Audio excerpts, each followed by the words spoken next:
Why are you running? I don't get it. What? It's a meme. Who's running? Why is everything a meme? The king of memes.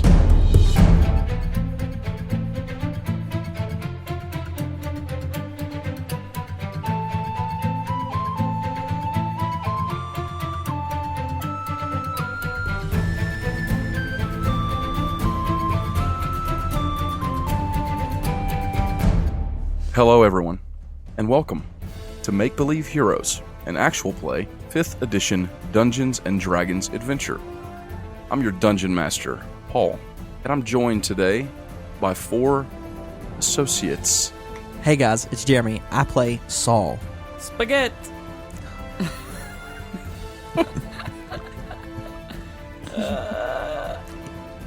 Anytime. I'm Jeffrey, and I play Kjorg. I'm Alan, and I play Brackle. I'm Felicia, and I play Misk. And we are Make Believe Heroes. Are we heroes? We are. Okay, so everyone in this season, except probably Saul. I get it. Recently, friend of the show, Ryan, on AKA. Twitter, campaigning for Make Believe Villains campaign. Yeah. I would love to run that. We already had that. Can I run that? No, we already had. I'm off. I'm gone. We Bye. already had it. It's been I'm fun. just kidding. It's been fun. Good, we'll kill your character off again. Thanks, Jeffrey. Thanks. That's a fun idea. It's definitely a fun idea. Where's the Odachi when you need it? We actually, just a little behind the scenes, we actually started a one-off one time where we played evil characters. It's beside the dead tree, Felicia. But It's like nailed to the roots of the tree through Lorik's body. may or may not ever see the light of day. So we'll see. That's something we're going to keep that in the brain there, mull it over, think about what happens. So Did you record that one? we did. We recorded about half of it. We were going to do a one shot, but we didn't get to finish it. Hey, I was in that, You were. and his name was, can I say a name? What was his name? Cobble Stonebeard. Cobble Stonebeard. That was it. What a name. Cobble, space, Stonebeard. Okay. I'm going to roll a giant blue d20, Yeah, you are. and we're going to get started with episode 3 of season 2. Why not 2 giant blue D20s? Ooh, oh man, it was on a nat 20, and it rocked back. You better be glad. Thank Paylor. Or Etonia, maybe. It doesn't help. It's only a 19 now. Instead, it's a 19. I don't think any of them. I'm going to thank Dervetter. None of them like us. Because you're currently like, who could we trust? Who's good? Well, yeah. Which, I mean, you know, well, we'll get into all that. Gosh. Hey, guys, Season y'all, 1 questions. y'all ready to do some D&D? D&D. I was born ready. I just want to say that Lorik's dice, before we started tonight, I had to retire them, put them away, so they're not rolled anymore. Oh, wow. Is it the metal ones? The gold medal ones. Oh my gosh. Are you retiring them? Those were legit Lorik, so unless, you know, some, like, we do an offshoot of, like, before Lorik's death or something, Yeah. those dice will no longer be touched. We'll do an evil campaign, and you can play as Lorik's dad. Oh, my God. That would work. Ooh.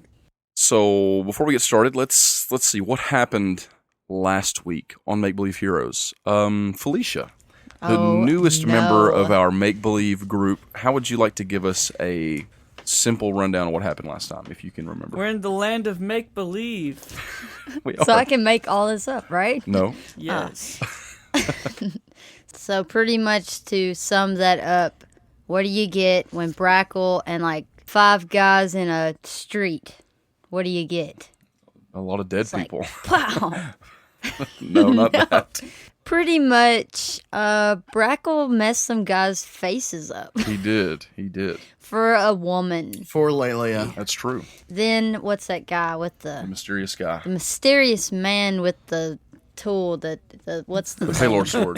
The rapier. The Paylor sword. It's called that. It's a rapier. The strange character with the rapier came through and helped Brackle, and then they went back to the barley barrel. Very good. Very And good. Barely barrel. so Misk was like totally disguised, and her brother Saul has appeared, and he had no idea, which was hilarious, that Hilarious. I was Misk. And so I finally revealed myself because, you know, I felt sorry for the guy. Mm-hmm. And now there was a commotion, and we were about to fly out of the barley barrel. Mm-hmm. We ended last time with an explosion. The walls of the barley barrel began to shake with a resounding explosion outside somewhere in the city. There were screams and yelling coming from outside the inn, and then this mysterious figure who has, in a way, sort of brought you together at the barley barrel, who was discussing the possibility of having you all help him with some business and maybe paying you a lot of money to do so. He turns to you and says, well, perhaps this is your chance right now to show me if you're worth hiring. And then the four of you ran outside. So you all rush out the door of the barley barrel. The streets are packed with people, and they've been packed with people all day.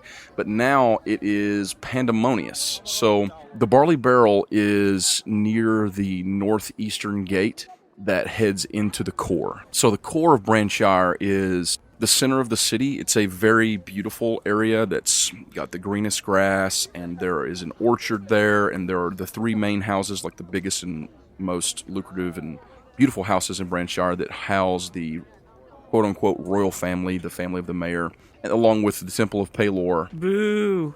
And the library are all there in the core. So there are people pouring out of this northeastern gate coming from the core onto the main street of Circle Street as you all turn to the right coming out of the barley barrel. People are yelling and running away, and you can all look and you can immediately see smoke rising up from over somewhere in the direction of the core. Misk, I smell adventure. Let's go. And he immediately takes off. Wait, Saul. Oh, well, come on, guys. We really need to go after him. I have no idea what he's going to do. So you take off running after Saul? We're going after Saul. Kjorg follows. What does Brackle do? Brackle stands up and pursues, but he does so in a way that is not overly hasty, but not unhurried either. Are you saying that he's trying to hide, or is he's just moving forward without trying to look too? He's moving with purpose. Okay, all right.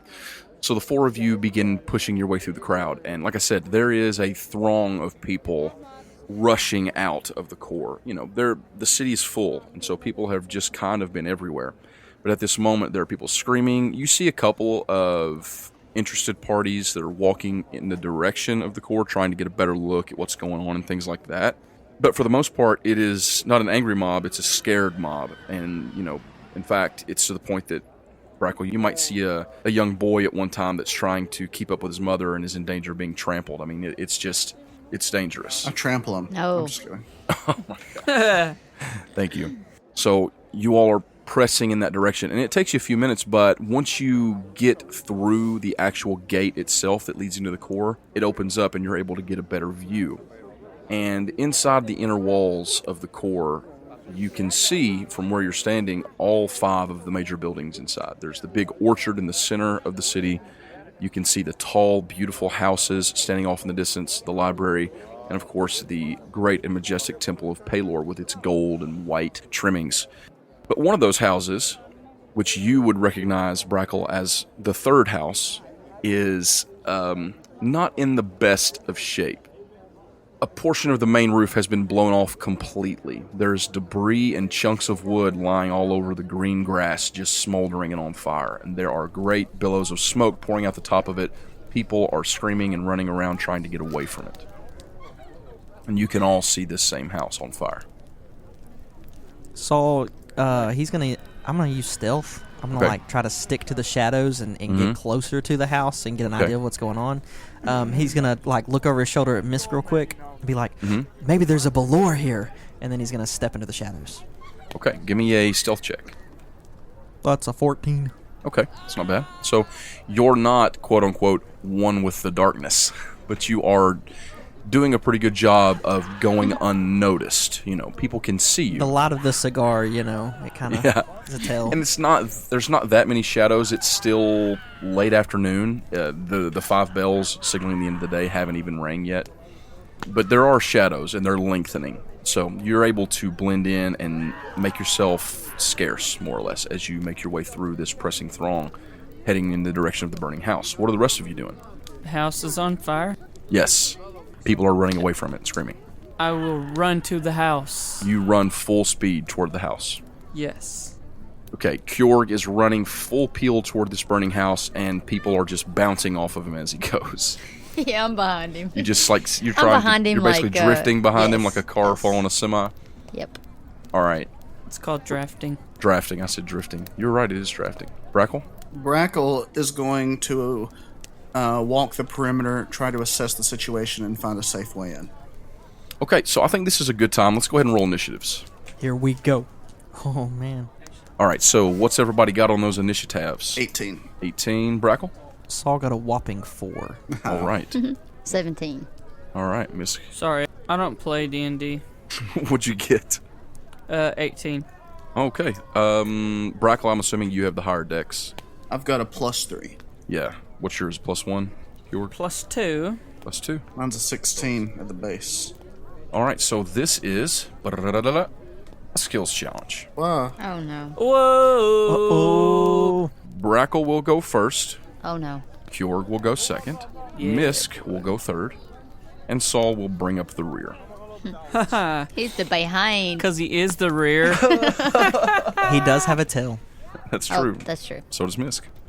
By the way, Misk, you are I'm full on looking- tiefling. Yeah, I'm full on tiefling right now. I don't think I'd have enough time to think about changing. No, I don't think you would either. She's full on tiefling right now. Here is the way this is going to go.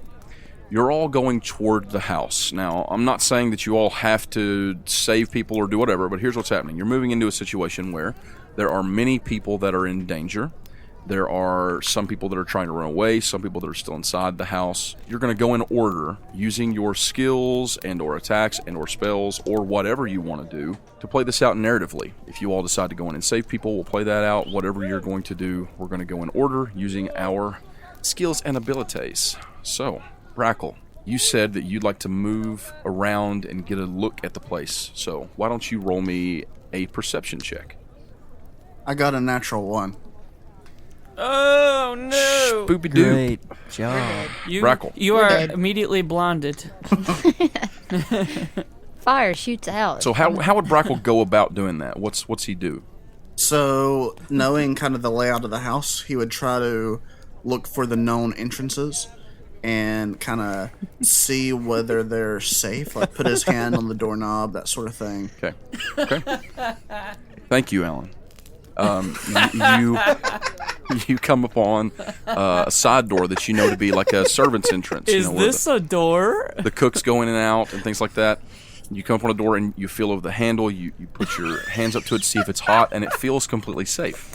It feels What? cool, and you think the fire must not have gotten to this place yet. It'd be a perfect spot for you to go on in. Okay, I go on in. You open the door. I die. Roll me a dexterity saving throw. Okay. Oh, man, I was hoping you would put burn an M on his hand like Kevin McAllister. That would have been even better. That's what I should have done. 13. That's a failure. You're a failure. You're going to take some fire damage here. You're going to take some fire damage. Ooh, okay. So you take 6 fire damage. As you open the door, the fire just erupts out the door towards you. I'm glad you let me have that short rest. Because that would have dropped you. Make him roll fireball damage. I mean, I'm already at half health. He is. These level 1... Y'all got to remember, these level 1 characters are so squishy. So, you take damage as flame leaps out the door and just burns your eyebrows right off. Literally. And Brackle now he's smacking his face, and he doesn't know it, but he smells burnt hair, and he currently has very little to no eyebrows. No! Nice. That is awesome. Brackle cares very much about fashion. Kjorg. Ugh, Kjorg. What's Kjorg doing? The people's check. I'm championing the people. Okay. So, you're running toward the house. There are people all around you running away. People are freaking out. You can see that the house is on fire. There are pieces of the rafters hanging off and things like that. What are you doing? What's your goal? What's your plan? The front door hanging open. It is. There were some people have run out it. Yes, it's wide open. So I would run through the front door Okay. and try to go upstairs to see if there's people who I can help. You run in the front door, and there are some people still coming out. The inside is filling up with black smoke quickly, but there is a grand staircase heading up to the second floor right as soon as you step through the front door. You run up the staircase. What do you do? Yeah, I want to run up the staircase. Okay. You run up the staircase. Let's see. Roll me a perception check. That's a natural 20. Wow. Okay. Nice. It's like mine, but the opposite. Love it. You run up the staircase, and you hear the sound of someone screaming. Oh, boy. And it's coming from off down a hallway to the left. Down the hall to the left. Yes, you take off in that direction. Yes. You get down there, and there is a door that it sounds like someone is screaming and trying to like beat on the door to knock it open, but it seems like they're not hitting it very hard at all, like they're weak. They don't seem to be able to do anything about it. What do you do? Back up. It's the people's champion. Oh my gosh. Oh gosh, and then Oh, what do you man. do? I'm going to bust the door down. Okay, give me an athletics check. That's an 11. Okay, that's enough to knock this door down. So Bam. you slam this door and it just falls open. And when it does, there is a small child in there, a little girl. She's probably 8, 9 years old. She's crying. She's coughing her head off, and this room is filled with smoke. This is a long turn. Yeah, I know. He had 2 checks. Well, the perception check wasn't his action. Oh, That was just from me. This was your action. You find the girl in there, and that's it. cool. We'll just call it right there.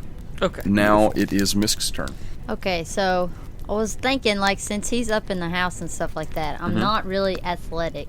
Sure. I mean, think about it in the sense of this is all sort of happening at the same time. So while Brackle is making his way around the side of the house and blowing himself up, Fjord is barreling toward the house, and you've been sort of drafting behind him, running behind him, keeping in What? line so that you could make your way through the crowd more easily. But if you want to split off and do something on your own, or if you want to follow him in and do something on your own, you can do that. It's all totally up to you. I would like to follow him in, just Okay. because I feel like him breaking down the doors would be, Sure, you follow him right up into the front door, and he just takes off barreling upstairs. Do you follow him, or what do you do? If I'm right behind him, I would, at least if I was downstairs and he's upstairs, I would hear the child. Okay. So I feel like if I heard the child, I would run upstairs too. Okay, that's fine. So you're sticking with Kjorg. You get up there and you see him. And the thing is, like, if you try to talk to him or anything, Kjorg is kind of in a one-track mind right now. Yes, he's He has saving gone the into child. full hero mode. I feel He's not like listening. since I've been with him as long as I have, I think I know it. So I'm Yeah, just going to you stick with definitely- him anyways. You definitely know how he is, and that in a chance for him to show his heroics, that's the only thing that matters. So you just sort of watch him, right? And he busts the store down, and you step inside and you see there's a small girl in there crying. What do you do? What do you want to do? I want to persuade her to go with me and like get her out of the house. Give me a roll. Let's see a persuasion. E. We both said this. What is your persuasion? It's gonna be bad. Your persuasion's a pretty good I stat. also but- look like a tiefling, so this ain't help. yeah, it's fiery, and now a horned devil steps Hey, into come the room. with me, Joe. Sometimes. A giant half-orc busts the door and the Oh. devil pops in. My persuasion is a +5, so that's good. So that's an 8. I'll tell you what I'm gonna do in this instance is I'm gonna have her roll again. Oh my gosh, she rolled against you. What'd you roll? A natural 1. Yes, little kid ain't got nothing on me. What are the odds? So there it is. Okay, so She is just so happy that someone is there. She was trapped in this room. She's obviously disoriented. She is crying. Where's my mom? And you step forward. You say, "What do you say to her?" Your mom's dead. here, come on. Thank you, Jim. Jim. Thank you, Alan. Jim, Thanks, you Jim. called him Jim. So I feel like once I walked in, I'm like, Kjorg, I got the girl, and I feel like she's like right on me. She steps probably. forward towards you, and as soon as she sees someone there, and she passes out. She goes limp. She's inhaled too much Oh my smoke. gosh, Kjorg, this kid just went limp. What the heck? So, I'm not used to this stuff. I'm not. right, you're not the hero. I'm not the hero. I'm like, Kjorg, what do I do? She's like limp. I don't know. Pick her up. Pick her up. This kid's as big as me. No, she's not. She's not. Okay, so I would pick her up. Okay, so you're picking the girl up. Saul, what are you doing? Saul has stealthily made his way to the outside of the house, Mm-hmm. and watching everyone else rush in, He is just going to go through the door that Kjorg and Misk went through and purposely go, like, they went upstairs and to the left, right? They did, yes, just to the left. He's going to go upstairs and to the right? Okay. Is it like engulfed in flames? And just open the first door? No, where you're at right now, this first floor is not engulfed in flames. The flames are just spreading. Okay. So what are you looking to do? I'm going to go to the right. Is there a staircase? Like, there is another staircase heading up to I guess it'd be the third floor. I don't know. I come in the house and I made it up to the second floor. Is there anything in particular that stands out to me? You run up around the time that Kjorg busts through the door off to your left and Misk runs in behind him.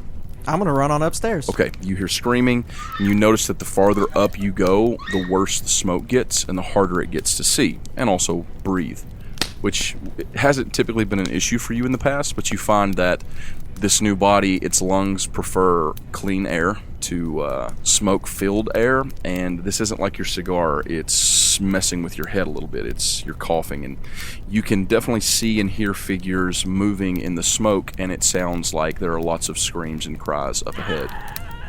That's where I'm going. Okay, you run up that way. Immediately, you're running through, and you come upon suddenly a figure in the smoke, and you bump into them.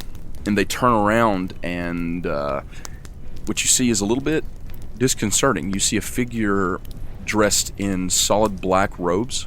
This figure's wearing an oval, white, smooth porcelain mask.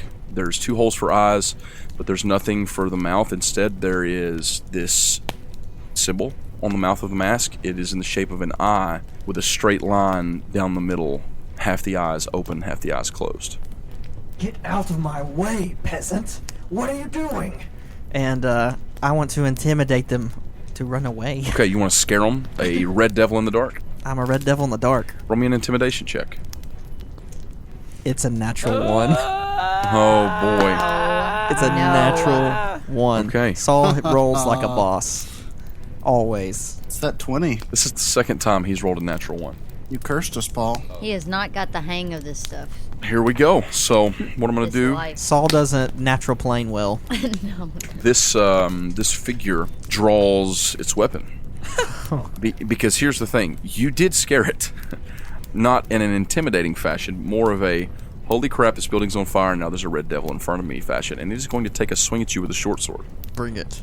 You die. Are you serious? Natural 1. Oh, Oh thank my God. gosh, I thought you were about to say natural 20. I was really scared for a second. I didn't look. Natural 1. Man, that sucks. I really wanted to hit you with that sword. Praise der Vetter, question mark. So there you go. They're essentially going to cancel out, so nothing crazy is going to happen to you or him. What's going to happen here is he is going to take a swipe at you and completely miss. You easily step out of the way, and he sort of stumbles back and falls on his butt and starts trying to crawl away from you quickly. And that's where we're going to pick up with Brackle. That's me. So Brackle just had his face blown off. So he thinks, not that way. That door, it's not the right way. Well, the door is wide open now. The fire's come out of it, and the room's on fire. But if you wanted to run through there, you could. Like, you can see clearly through it now. So Brackle takes out his decanter of endless water. And, If only. and then his boat in a box. Why didn't we ever have any burning building sessions in Season 1, I huh? know. Huh? All we had was a desert. Yeah, flying through deserts and attacking undead krakens. Oh, we had a burning scene. Oh, boy. Yeah, we did. Oh, At the very end. Oh, yeah. Oh my gosh. finale. Okay. Also, no, there really was another burning scene. What was the other one? When we were in that elf's place and the whole building blew up. And Oh, yeah. Lord Oh, was up in yeah. the air. Oh, yeah, that's right. He did use the decanter then to put out that halfling that was a flaming tree. Yeah. Oh, yeah. Okay. So does it seem safe? Does Brackle know, oh, this is... It doesn't seem safe, but it seems like you could easily get through the room. Okay. Brackle goes through the room. You immediately step into the room and you spot 2 servants on the floor. Their clothes are on fire. I take off my cloak and try to put out the fire. Okay, let's see. What sort of skill do you think that would use? If it were me, and I am me, then I would use probably stealth. Alan. No, I would use. Medicine, maybe? Survival? Would it be survival? Yeah, I'm fine with survival. Okay, that's what I would think. Cause Trying to help them survive. yeah, it's one of those things they teach you at like Boy Scouts. Stop, drop, and roll. Yeah. Wow, I got a 2 with survival. That makes a 6. Oh my gosh. We are really, you guys are doing great. I So mean, they roast alive, We're all gonna die. Probably. and now I'm on fire too. you run over and you begin to try and put the fire out with your cape, but it actually catches your cape on fire. Oh no, your clape's on And fire. it does not help them. And the one that you went up to and started to do, they're turning over now and they're yelling in pain and trying to smack the fire on their clothes. Why did this guy come up and set us on fire? Do you say anything? What's I say, roll if you're able. You've stopped and dropped. I've fallen and I can't get up. It's hilarious. They're on fire. Okay, let's move on to the next person. Kjord, Paul, it's hilarious. They're on fire. they're on fire. Who, me? Yes, Kjord, you are in the room. There is a little girl who's fainted in Misk's arms, and Misk seems kind of like she's freaking out. I'm freaking out. Just take her downstairs. Take her out of here. And then I run to where I hear screaming coming from. Okay, at this point, you run out and you see some people stumbling out and down the stairs. You're seeing servants. It looks like the worst of it is coming from upstairs. Up the stairs we go. You take off up the steps, and it's cloudy with smoke up here. There's fire everywhere. There's actually a giant hole off to the left in the ceiling where it seems like a portion of the house has just been blown off by an explosion. Someone's been cooking meth in the house. Something's Got a Walter something's White been up going in here. on. Hey, yo.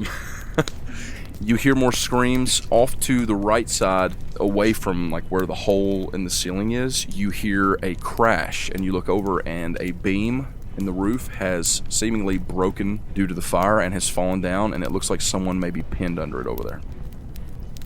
Oh man, I don't like people being pinned. So what do you do? I want to unpin them. So you run over, and there is a young man. He looks like he's wearing sort of like a butler's attire, and he has this large wooden beam from the roof laying across his chest. He's having trouble breathing. I give him mouth to mouth. It doesn't help. Intimidation, will that help? Get the beam What are you- off the guy. How about animal handling? What do you? Okay, Dude, make a history check. please. Yes. What kind please. of wood is that? Mahogany. I would love Please. to use sleight of hand to pull him out from under there after I push the beam up. Why don't you just use athletics? Can we use the same one twice? Yeah, that's fine. Yes, you can. I'll do that then. Yes, give me an athletics check to try and lift the beam. I'll snap the beam in half with my bare hands. Yeah, let's see that. It's a 14 plus 5, 19. Yeah, that's plenty. So you go over, and you're not able to like manhandle this thing and just toss it off, but you're able to lift it up just enough for him to work his way out of it. So I go to the farthest edge of the beam I can get to, because it gives you more leverage, Right. and just push up on it. Get out of there! I'm lifting up this giant beam and the house is on fire! I like that. Also, I'm the people's champion. That is Kjorg. Misk. Okay, so I'm sitting here with this little kid, passed out in my hands. Yes. Kjorg says, what did he tell me? Take her Yeah, downstairs. take her downstairs. Get her out of here. And I'm like, okay, okay. And I pick her up, which this is totally not Misk. Like, what the heck? She's freaking out. And so she picks up the little kid and attempts to take her downstairs Okay. You and can do out so. of the house. She's not heavy. I mean, you're That's good. easily able to carry her down the stairs and get her outside. So what are you going to do? You just going to take her out there and leave her? What's your plan? I'm going to take her out there, and is there a loving, caring woman in the crowd that looks like that I feel like I could hand her to? So Or is you're everybody freaking looking, out? you want to look for someone to give her to. Yeah. Roll me a perception check. That's a 13. I think your perception's a plus 0, so that is a 13. I'm awesome. You step out there, and many people are running away, but just a slightly safe distance from the house, you see people are starting to gather up who look like maybe they worked here, or maybe they lived here, and they're looking at the house and watching, and some of them look anxious. And as you come running out, you see a number of people that look friendly, like they're concerned and looking for people to come out. Hey, take her. Hurry. An older man comes running forward. He says, that's Joanne. Take her out of my hands. He reaches out and he takes her. He says, where's her mother? I have no idea. Her mother, Renee, was she not with her? Yes, she was, actually. She was up there. I'm going to go get her now, so you hold on a second. Okay. I'll be right back. So you take off and run back upstairs? I'm running up there. I'm like, Kjorg! Are you going to go look for her mother? I think I'm just going to go back to Kjorg. I feel like that's my safe spot. All right, you are running back up the stairs. Kjorg!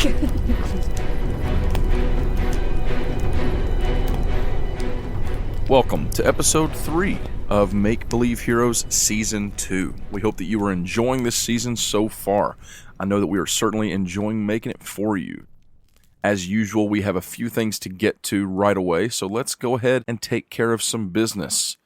First of all, we are currently halfway to our first dice giveaway here at MBH. We're currently giving away a set of purple Cosmos dice from diceenvy.com.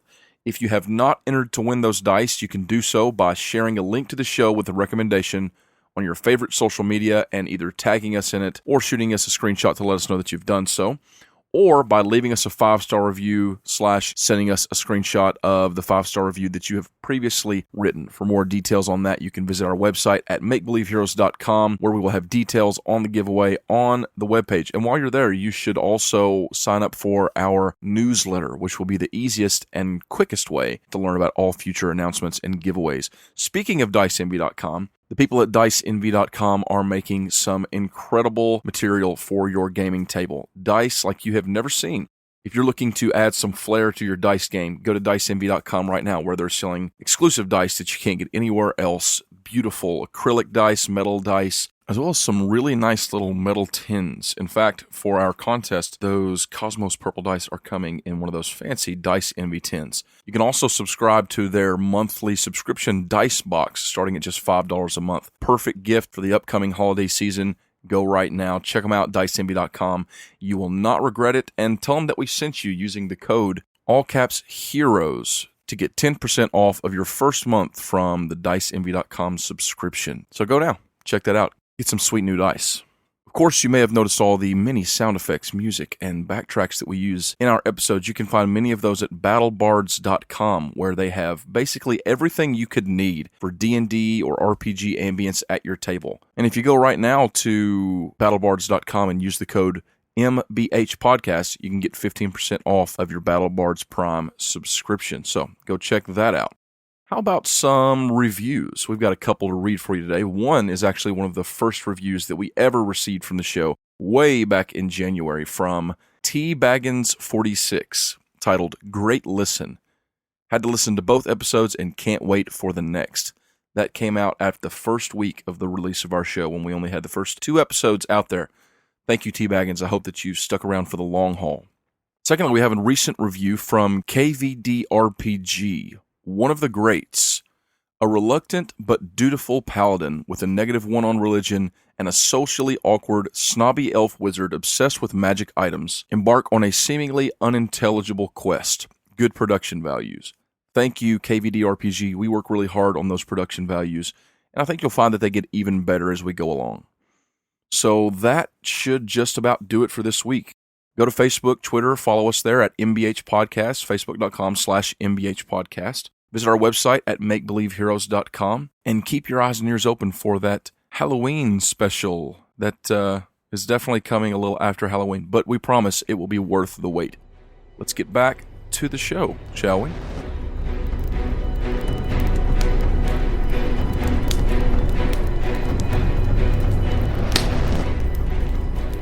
And it's Saul. Saul is going to pull a dagger. Mm-hmm. And oh no. He's gonna like flex his hand for his magical sword to appear, like we saw whenever we first met Saul, or when we got our first glimpse of Saul. Yep. And it doesn't appear, so he pulls a dagger out of his belt, and using thaumaturgy, he's going to make the smoke and flames around him turn purple, including the ember on the end of his cigar. He's going to look at the masked figure, and he's going to say, "Hell is upon you," and try to sink the dagger into his neck. Okay, give me an attack roll. Or, give me advantage, because all that build-up, jeez. Lame. Oh! Is that another nat one? It's an 11.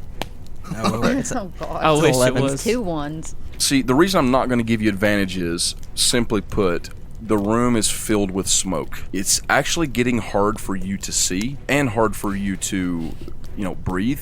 But as you lunge toward him with the dagger to go and stab him, he's crawling back, and you see him kind of flip over, and he pulls from his robe a sort of glowing orb, and it's less of an orb and more because you can actually see it clearly in spite of the fact that everything is so blurred and obstructed by the smoke.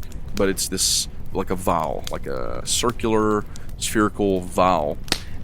You're lunging toward him, and actually your dagger's headed right toward him, and it's about to stab him, but as he's flipping over, as you're lunging toward him, right as your dagger sort of sticks him, it doesn't hit him anywhere close to the throat or face, just because he's crawling away from you. You're sort of lunging at him, there's smoke, but it is going toward his midriff, and your dagger goes and sticks just a little bit into his rib cage, right around his ribs, and he takes this vial and just crashes it at his waist. And when he does, you hear this weird sort of hum, like a pulsing hum noise. Okay. And then he just zips out of existence. Wow. What the heck? It's a strange sensation. I mean, you've seen people do crazy things in the nine hells, but this is something you haven't seen anything like this since you got topside, for sure. And he is gone, and your dagger is gone with him. Oh, you lost a dagger, boy. What? That's crazy. You feel like you probably did stick him in the ribs pretty good. Okay. So, Well, he took 5 damage, so. Brackle, Yes. there's some people on the floor on fire. Okay. And my cloak did nothing. Well, it just seemed to be catching flame. You're not sure if maybe you just weren't doing it right. Maybe you were letting it sit on them too long. You don't know. What do you want to do? I start to manually roll them about. Okay. Okay. Give me another survival check. Burrito. Okay. I rolled a natural 1. Oh, Are you you did serious? not. Oh my gosh. These people's about to burn up. I know you can see Brackle's that. gonna have bodies. Is this real? This is Sprackle's second natural 1. Oh my gosh. So far, he's rolled 3 times You need to in throw this those skills dice away. challenge. 2 of them have been natural 1s. Is that right? Yeah, the first one. This is correct. I can. Well, yeah, it's not good. I'm sad. See, Brackle's disoriented from the explosion. His eyebrows are still sort of sizzling, and you go to roll them over, and actually, You roll over. they're sort of helping themselves now. They're rolling around, and you're trying to put them out, but all you manage to do is grab a hold of a piece of melted cloth, which then burns to your hand pretty severely, and you take 3 damage. Oompa loompa doopity doo. Brackle, you're feeling rough. But at this moment, as you're burning your hand and you're kind of stumbling back and, looking at your hand in the burn, someone runs into the room, and it looks like someone else that works here. You're in, a kitchen area, and this man comes running in. He looks like a middle-aged man. He sees you standing there. He sees them on the floor, and he rushes over to the side, and he grabs a giant pot that apparently has water in it, and he just dumps it on them. Boiling water. It's not boiling, but it probably was getting warm with the fire coming into the room. He throws the water on them, the fire goes out, and he says, "Quick, get out." And he's helping them up and pushing them toward the door, and you're left to do as you please. So where are you heading from here, Brackle? I give up. I'm just leaving with them. you go back outside? No, so I go where he came from.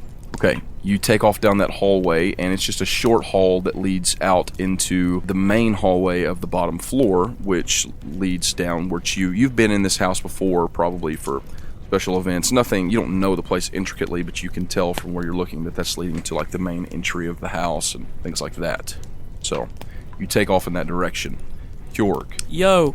you have saved this boy's life, and you hear as Misk is running up the stairs and screaming your name, and you can hear that she's a floor down from you, but you can hear her calling out for you. Kjorg.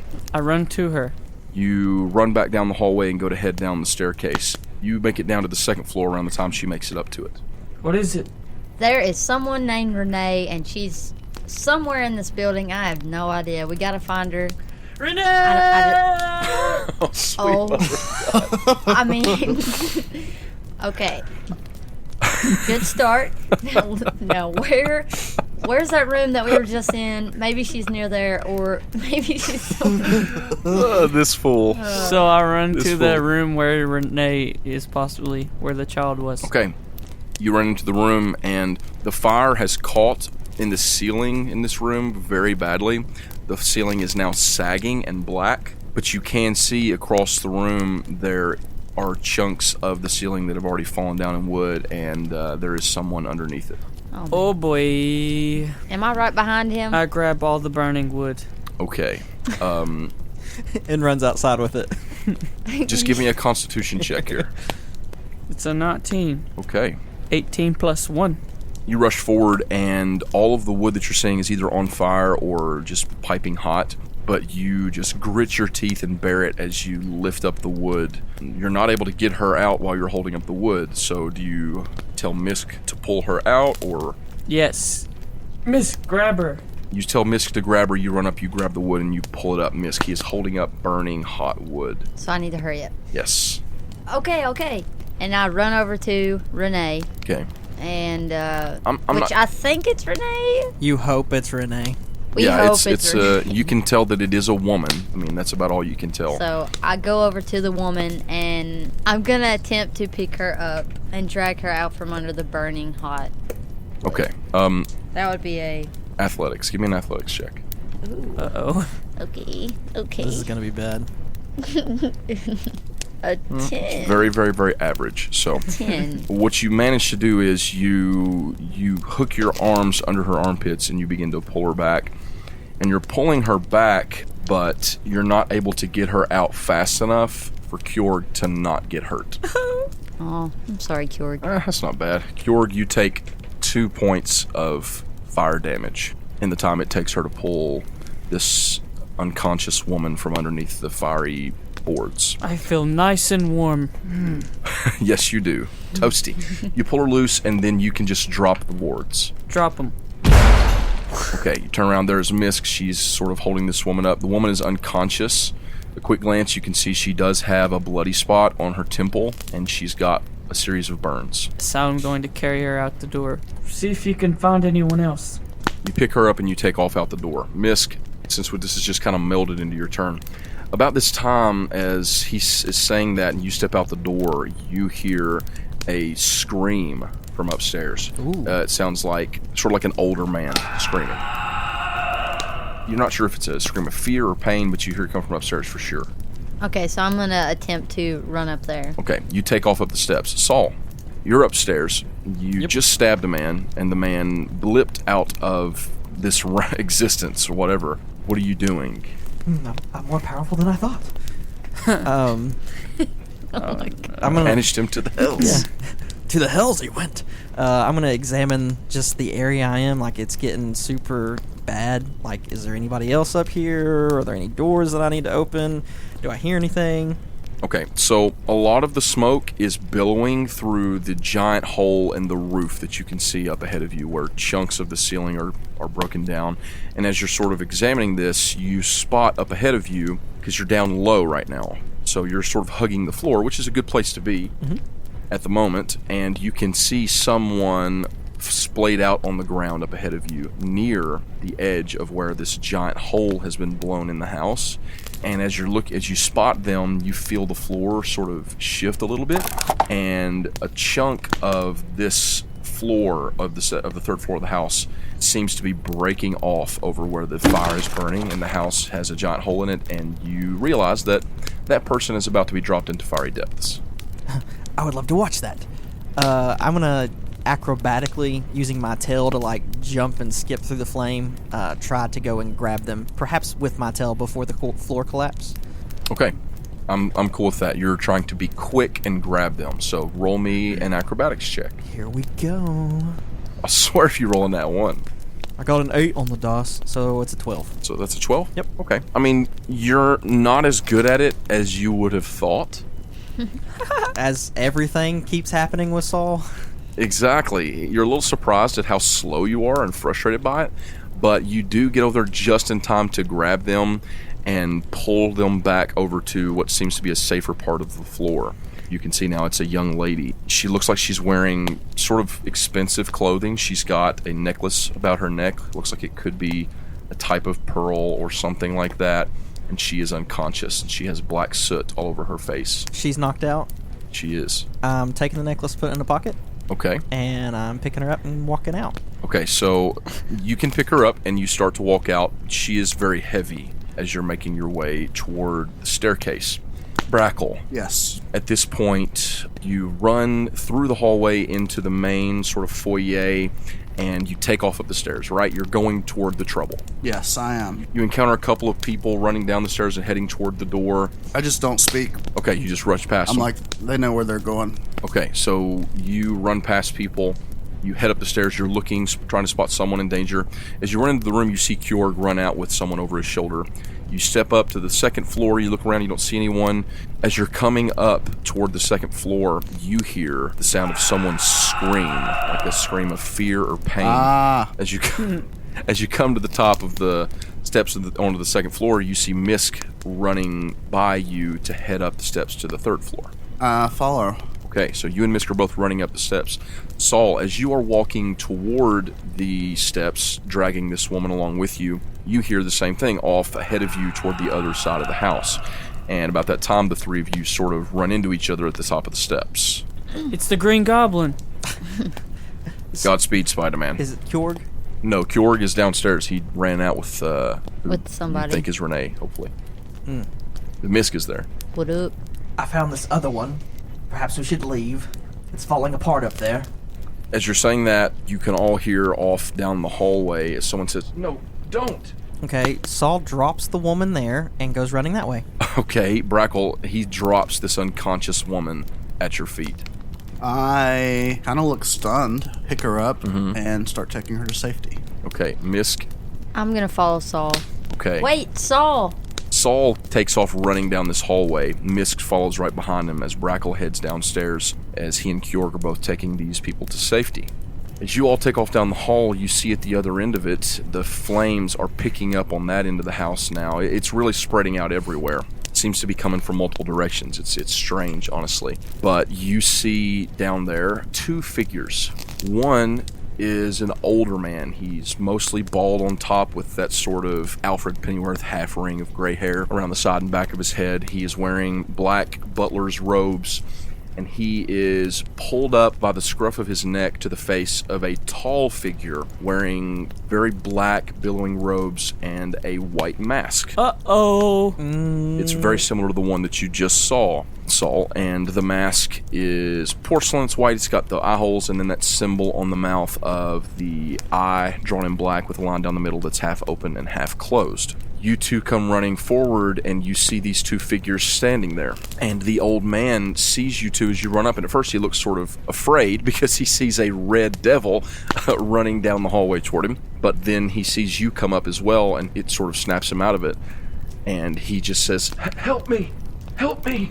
And the masked figure turns and looks at you. The masked figure is like standing right over top of him. The masked figure has him by his robes, like in the front of his chest, and is holding him up to his face. Oh, okay. All you do is stab them and they vanish. Drop the old man. And Saul's gonna run at him. No. Okay, you're running at him. You have an opportunity to react as well at the same time. Well, I wanted to maybe use Thunderwave and maybe knock that guy back. The danger there is that that's a 15-foot cone. It'll hit. It's gonna knock the whole house down. It's not just that; it's gonna hit the old man.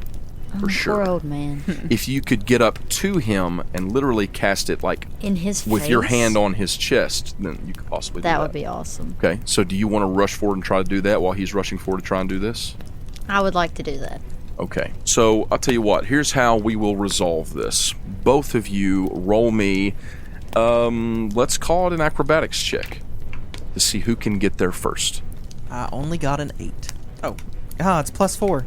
I had a 17 plus 3. So that's a 12, and she got a modified 20. Nice. So, surprisingly, she runs past you as you're rushing forward with, a dagger? Is that what you said? Yep. Okay, you're rushing forward with a dagger in hand. She double-step quickly, zips past you, and she rushes forward and does a little tumbling leap and actually puts both hands on the chest of the robed man. Masinko! And it sort of knocks him back, and when it does, he's so shocked that he releases the old man, and the old man falls to the ground. There's no way for him to save from being hit, but I am going to let him roll a Constitution save, and he fails it. So he rolls a Constitution save concerning how he handles the damage, because the way that Thunderwave works is con save. If they roll under a 13, he takes full damage. So roll me 2d8 thunder damage. That's an 8. That's an 8. There's one. Here's another one. That's 3. Roll that one twice. 8. Okay, so you deal this mysterious figure 11 damage, and you put your hand on his chest, and he sort of and falls back and just is falling backward and looking at you as you've got your hands on him. Do you say anything? How do you cast the spell? Because as a bard, technically, you would use your instrument. But since you're a bit of a wordsmith, you've learned to use your voice as your implement. I feel like I would just be like, back away! What are you singing it? Is that what you're saying? Back away! No, I love that. Yes, so... Back away. Thank you. Just like that. So you sort of let out a bursting song, and with your hands on his chest combined with your voice, it just blows him back toward the other end of the house. And you do see it push the flame and the dust and the ashes back. And since you're right up in his grill when you let go of this burst, it actually sends his mask flying up off of his face. Yes. And you notice now that he was wearing a black hood, and it blows it back too, and you can't get a real good look at him just because of the smoke and the fire, but you can see that he has about shoulder-length blonde hair and pointy ears. Pointy ears. Very elven figure. Very elven. He goes flying backward 10 or 15 feet, and as he skids onto the ground, he looks up with a scowl, and then he reaches into his robe and breaks a vial in his hand. And as he does, he zips out of existence. Of course. He would do that. Didn't even get to stab him. Sorry. Don't take my kills. Just calm down and grab this man. Yeah, the old man, you notice now, is coughing and shaking all over and trying to get up, but he's in shock. He's coughing and wheezing. Help! Yeah, wheezing. Come with me, peasant. Okay, what do you do? How do you... Throw him over his shoulder. Start walking. He weighs about as much as you do, so throwing him over your shoulder might be tough. Fireman's carry? Come on, Misk. Can we just, both get on each side of Yeah, him? you step over to grab him. You're going to just throw him over your shoulder because, get real, you're a prince of hell. And then you realize, holy cow, I can't do this. Ask me for help, Saul. Misk is going to stand there and look at Saul and say, you need help? Saul does not reply, just glares at her. Oh, I'm going to What do you do? Fine, he'll sit here and burn. Wait, you like that? No, I'll get him. I'll drag him myself. Okay. I'm stronger than you anyways. The two of you grab a hold of him and sort of not agreeing to do so, but still doing so, you work together to pull this old man out of the house. You come out the front door, and there are a number of people. The crowd has grown of those that look like they've been injured, that have gotten out of the house. There have been, Kjork, you've been outside now for a second here, because when you come running out, as well as you, Brackle, people came forward and they were asking about this person and that person. And as you two were out there, before you could really head in, more and more people came out. And it seems just from everyone, there are people now trying to do a head count, trying to call out anyone that's missing and things.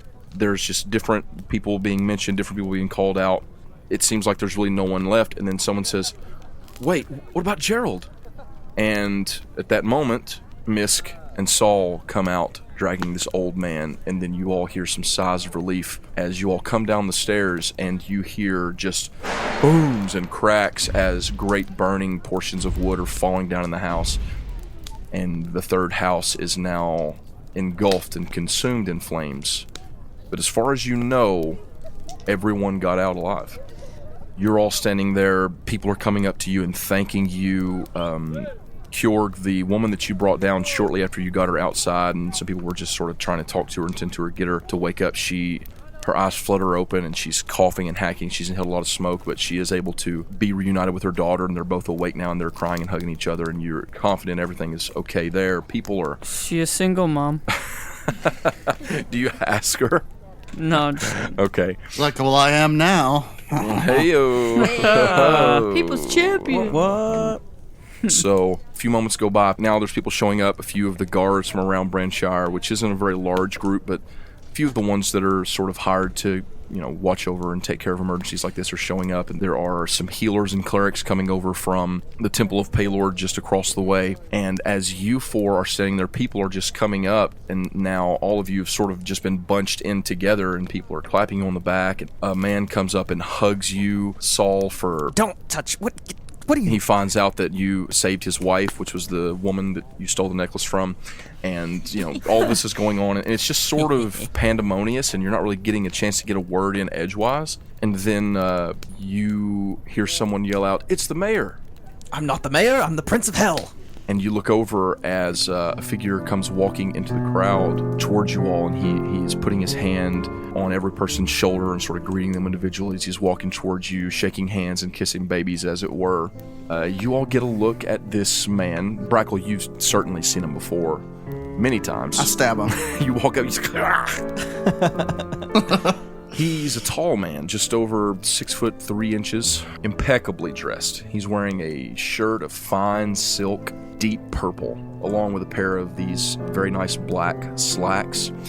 He's wearing a black belt with a silver clasp and a black cape with a gold lining on the inside. The cape is clasped onto a fine leather vest that he wears, which is also black over the purple shirt. And on the lapel, you can all see, as he comes walking forward, a very prominent symbol on his chest. It's probably a sort of coat of arms or a symbol of his house. It's a large pin of sorts, a brooch, if you will, silver, and it has a black circular swirly in the middle of it. He comes up speaking. Yes. Hello, I'm here. Yes, thank you so much. And he's making his way toward the four of you. Well, I hear that you four are responsible for saving our citizens of Branshire. Of course we are. I mean, saving. Yes, we took care of this. I'm the people's champion. Kjorg. Okay. That's Kjorg. Everyone starts talking. When Saul starts to talk to the mayor, I just cut in just in case he might say something. Yeah, just in case. Just in case. Just in case. Yes. Something incriminating. So I step in and start talking to the mayor. Yes, we seen the commotion, and we don't know exactly what happened, but we knew there were people in trouble, so... Well, we in Branshire are certainly capable of recognizing the heroes that step above the rest and help out when others have need. You all are certainly heroic, if I may say so myself. I mean, I wouldn't go that... I mean, Kjorg is, right? He steps Kjorg? up to you, Misk, and he says, I've never seen a tiefling as beautiful as you. Well, thanks. Excuse you, sir. Saul. Have you met me? He reaches a hand out to Saul. Hello, my name is Braxton Tarek. I spit when Saul says that. Hello, peasants. You can call me Sutsaurus. Saul, calm down. I'm gonna nudge him a little. I need him to get it that this guy, we have no idea what's going on. Saul's just shaking his hand, ignoring her. Braxton throws his head back. This one has quite the sense of humor, doesn't he? Yeah, he's funny. Miss, I'm sorry, I didn't catch your name. And he reaches down to shake your hand, Misk. My name's Misk. Nice to meet you, Misk. And he turns toward Kjorg. And Sierra Misk. who is this? Oh, gosh. That's Misky Soda. Who is this powerful specimen? The people's champion. Oh, are you the one I've been hearing so much about in the fighting ring on the Circle Street? Yes. My name's Kjorg. Kjorg. It's nice to make your acquaintance, Kjorg. I am Braxton Tarek, the mayor of this city. Oh, that's cool. I guess that's an alright title. He shakes your hand. I mean, it's no people's champion, but... Definitely not. Does he have anything worth a lot of money on him? I mean, it looks like his clothes are very expensive. He doesn't have like a money purse. The only thing that you would see on him that looks maybe valuable would be the pin on his lapel, the roach. That's like right on his chest. Yeah. Ooh, I can't really grab that. Yeah. If you hug him. Oh, I love you so much. So do you do anything, or do you let it go? Let it go. I'm just gonna let it go. Good plan. Saul? Who is this peasant, Misk, and why are we wasting our time here? Hold on just a second. I just kind of look at the mayor like, hold on a second. Oh, no worries. And I look at Saul, and I don't want to talk so loud, but, just for Saul. Sure. But I don't know, but this is the mayor, and we kind of don't need to start anything with him at this moment. So can you just hold on just a second? Just one little second? Just a little bit. That would be great. Fine. Thank you so much. Braxton turns to the fourth and final figure standing in the group of you, who I assume, Brackle, you're probably trying to slink. Yeah, I'm kind of standing toward the outside edge, watching and observing. I know your face. Uh-oh. You're a Branshire, aren't you? You're from around here. Aren't you a ranger? Yes. Yes, I believe we've met before. I'm sorry, I've forgotten your name. What is your name again? Brackle. Oh, yes, that's right. That's right, Brackle. You're the one with all the pelts. That's me. Well, Brackle, I have to personally thank you for stepping up and helping our fellow people. This city could use more heroes like you. City could certainly use more Branshirans. Yes, that's what I'm trying to say.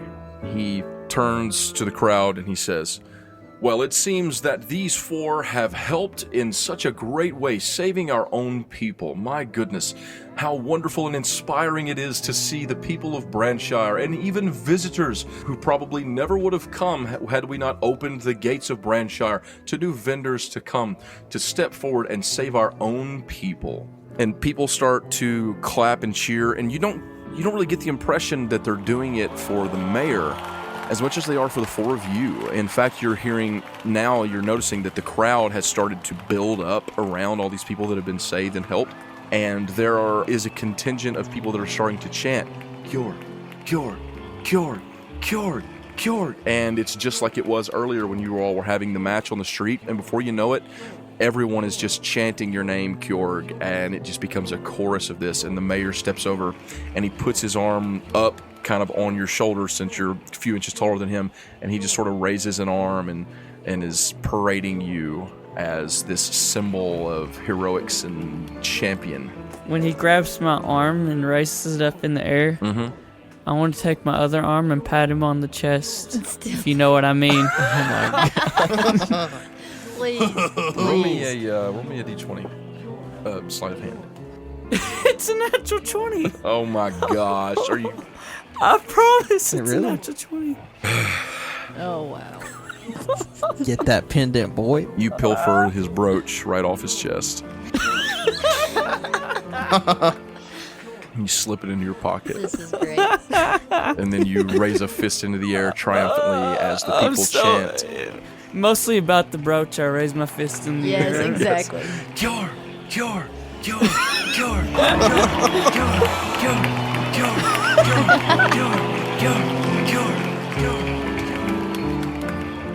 And that's where we're going to end this week's episode. Oh my gosh. I can't believe that. Kjorg is a petty theft. So, thanks for listening. Hey, I give back to the poor and for friends. This has been Make Believe Heroes. Thank you for listening. We hope that you enjoyed it. If you did, you can help us out. We're in Season 2. We would love to build our listener base and our community more and more going forward, and the best way that we can do that is, honestly, with your help. So go on Facebook, follow us at facebook.com/MBH Podcast. Go on Twitter, follow us at MBH Podcast on there. Go to our website, makebelieveheroes.com. Share it on any social media platform that you use, Instagram, Twitter, Facebook, whatever. Talk about the show. If you love us and you want to help us, that is the absolute best way you can do so. And especially on MySpace. Yes, please. We have a huge following on MySpace. No. And Friendster, Rip. LiveJournal. Rip MySpace. You can also send us an email to letters@makebelieveheroes.com. You can give us a 5-star review on iTunes. Those go a long way toward getting us noticed. And a lot of people look at the reviews when they go to check out a new show, and that helps us out a lot, helps us get noticed. So do that for us. And guess that is it for now. Do it. We'll see you next week as we continue the Branshire Chronicles or whatever. Season 2, I think it's called. Whatever. Yeah. We continue Yeah, one of those. Season 2, Episode 4. We love you, and we'll see you next week. Goodbye. Love you. Bye-bye. Bye.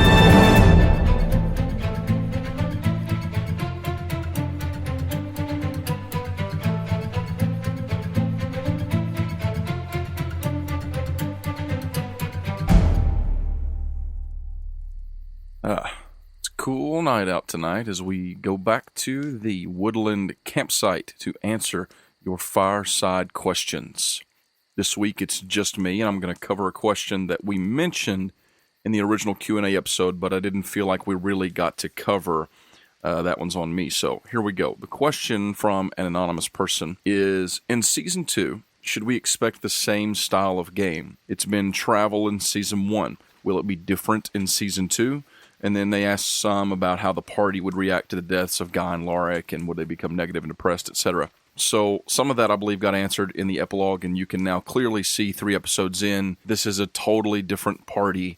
So the deaths of Lorik and Guy aren't felt as much in the storyline right now. So I can say that hopefully we will get around to some of that later in the future, and you can get a little bit more of a look at how that's going to play out, how that will affect them. But regarding Season 2, Season 1 was just, it was travel. It's a journey, which is the story of most fantasy novels, the story of most adventure, sci-fi, fantasy, anything in this genre. There's almost always a journey. You'll have some that are different, but it's usually getting from point A to point B and then doing something when you get there. I mean, look at Lord of the Rings. That's, the typical example of something like that. So there is that journey, and that was sort of the plan with Season 1.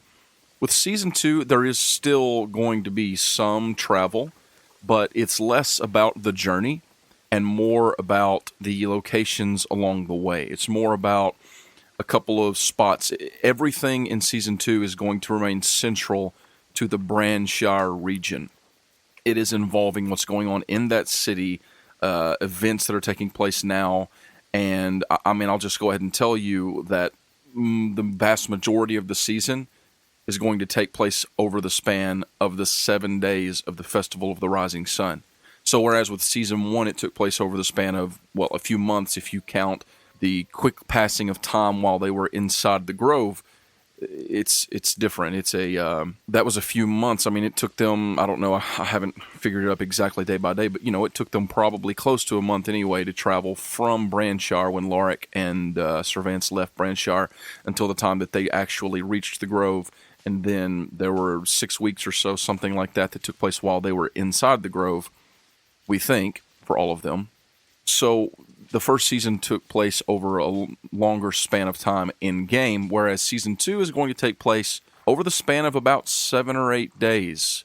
So it's more compressed, and there's not much time for traveling from one place across the land of Monumi to another. Things are central around the events here in this city. So Branshire is not a large city. There'll probably come a point in the show where the characters of a specific season spend the entire season inside the confines of one of the major cities in Monumi, such as Venthaven or Dimmerhold, the dwarves far to the north, or maybe even Brightport. There's a lot of options there, but this is central to the Branshire region. So it's not a journey.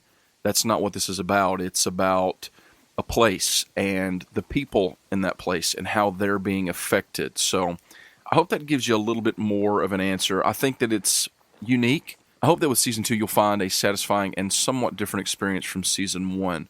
I'm very excited for you all to see where this one's going to go as we get deeper into the secrets and the mysteries of what exactly is going on in the land of Monumi.